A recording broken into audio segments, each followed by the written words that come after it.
Hey everybody, this is Robot here from Vespa Motorsport here in San Diego. Also scooterwest.com, that's our big mail order operations. We sell all things for Vespas, whether you got an old classic Vespa or you got a new one or something funky like this. This is my own Vespa right here. This is the third ET4 I've owned since 1996. This model is a 1997 model. It was made very, very early, I think February 1997, so it might be kind of still like a 96. But it's the very first series of modern Vespas that they made. You can see my other video that kind of just summarizes the last 20 years of modern Vespas and kind of what, you know, the historical values of them.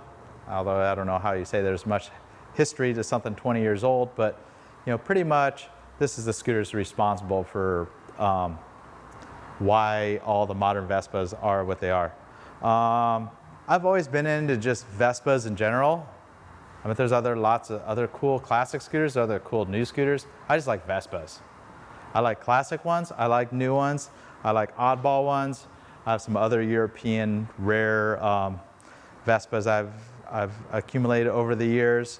I don't know how I do it. I tell everybody, it's like I work on them all day here. I work at the shop. So I'm just like surrounded with Vespa parts.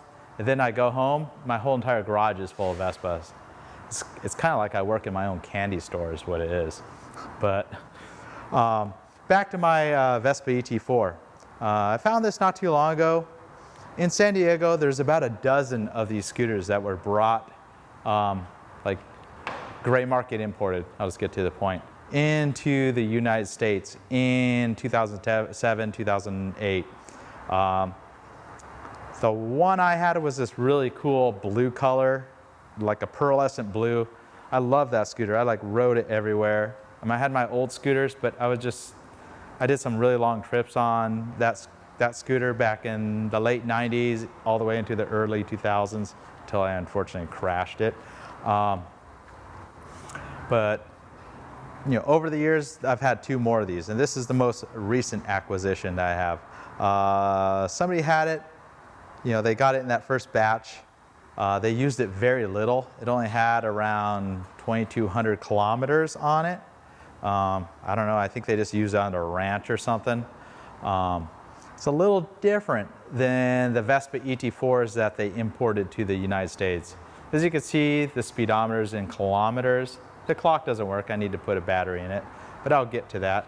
It's got some pretty unique mirrors that were kind of a satin silver with a black insert. That wasn't something ever found on the United States models.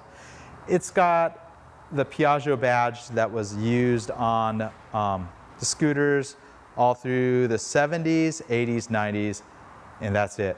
Shortly after this came out, they went to back to the rectangular Piaggio badge, and you'll see that on the American market ones. And there's also a little Piaggio sticker on it as well.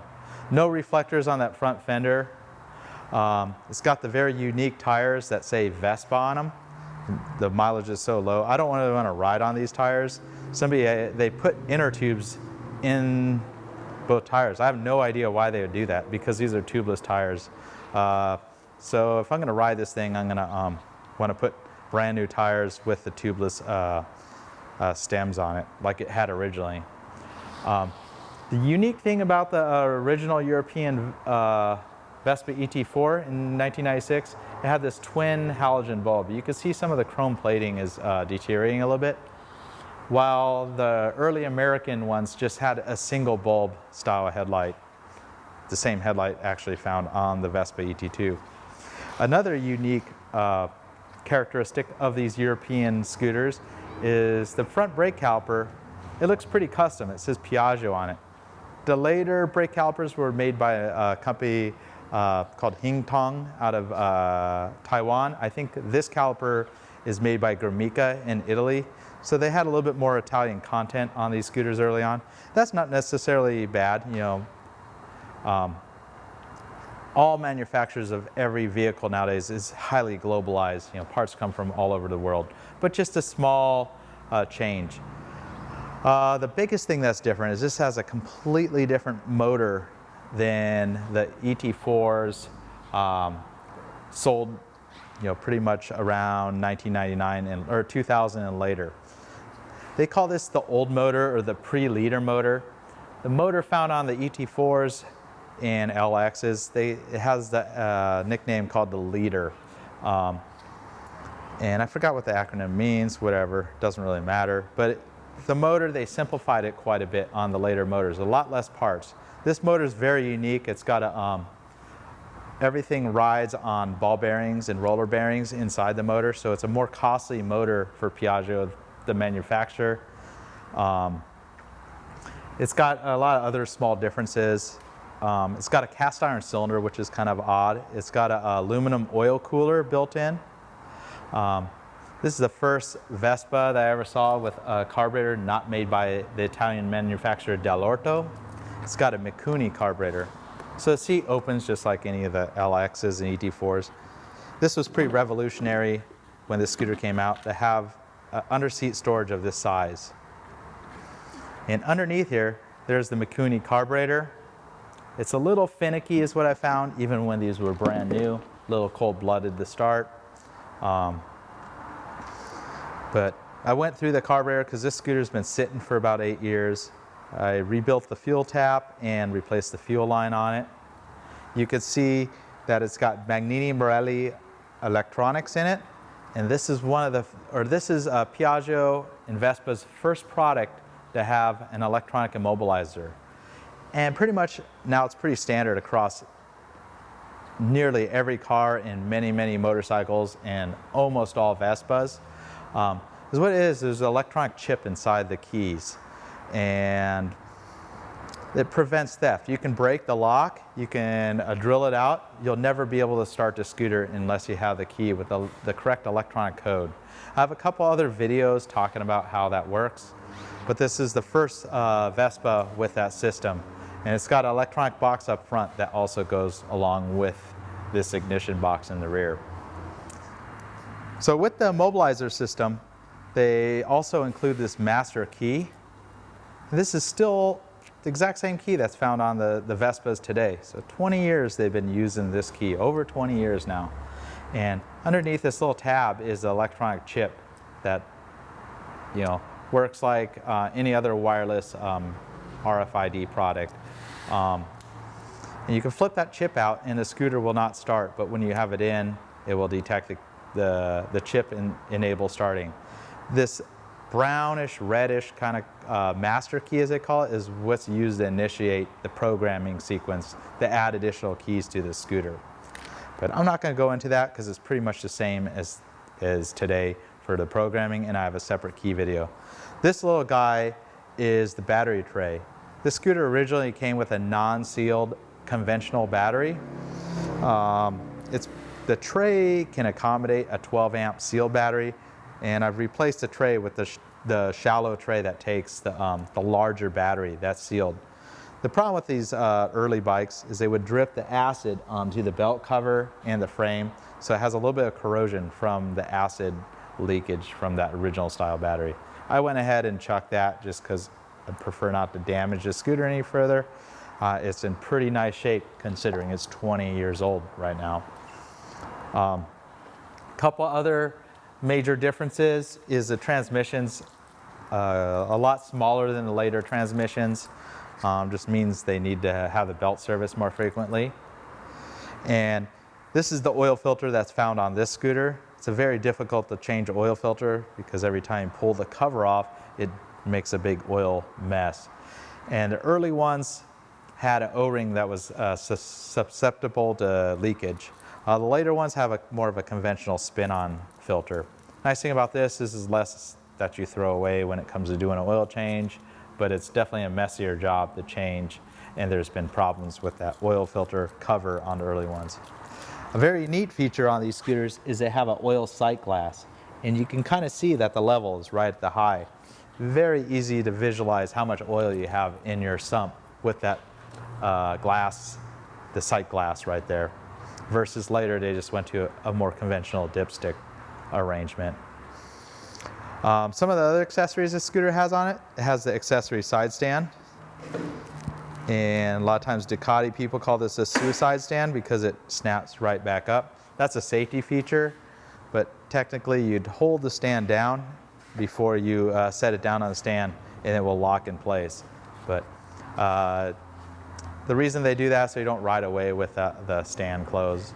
On the back of the scooter, it's got the original color match top case for the Vespa ET4.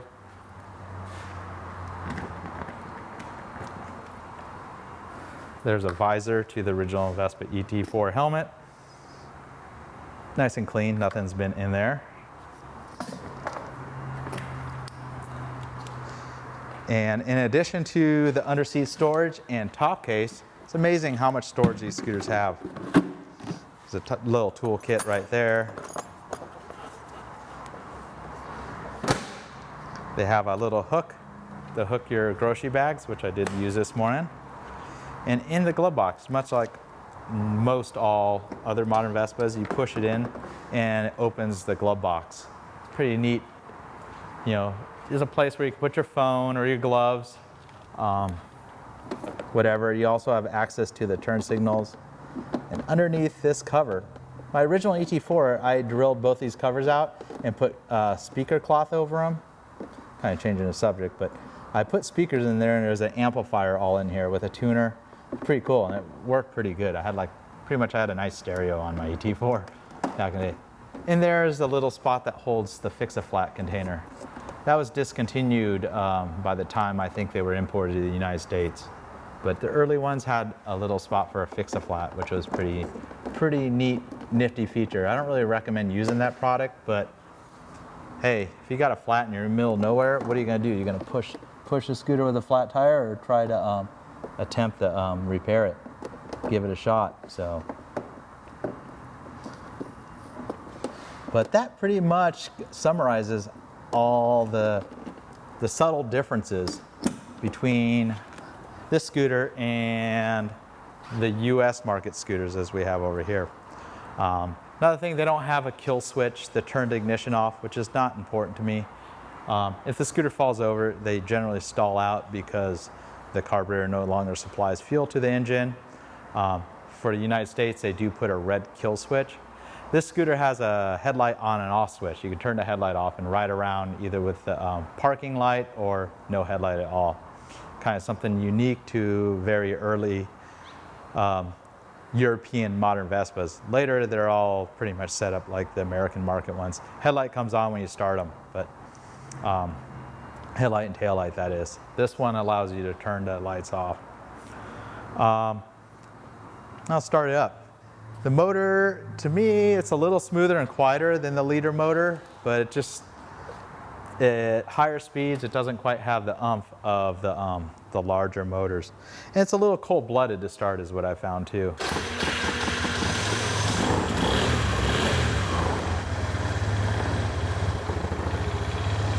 So as with anything carbureted, it kind of takes a while till the idle stabilizes. And you can see the headlight, it's powered by the magneto, so when you come to a stop, it's much dimmer. And that's pretty much identical to any of the older two-stroke shifty Vespas. They run the headlight off the magneto and not off the battery like they do on the later ET4s. So here's a later American market Vespa ET4. They start a little easier than the early ones. You can see it doesn't have the twin headlight. The headlight comes right on right when you start the scooter. It's got the kill switch that will shut the engine off but leave the lights running. That's some of the unique things that are found on the American market ones, along with the ugly reflectors and the painted mirrors. Hope everybody finds that pretty interesting. Kind of a little piece of modern Vespa history right there that I have. That's the kind of stuff I like to collect. Nice original, untouched original scooters. As if you've seen my Rally, a lot of my other scooters are just stock untouched scooters. In the past, I was heavily into modifying my Vespas with cylinder kits and all that kind of stuff. I'm kind of past that stage now. I just like nice original stuff. With the exception, I am building that orange Sprint that'll eventually get finished up. See everybody next time. Subscribe to our channel if you like my videos. See everybody next time again. Oops. Vespa Motorsport, scooterwest.com. Follow us on Instagram. Vespa Motorsport, follow me, Robot Vespa. See you guys later next time.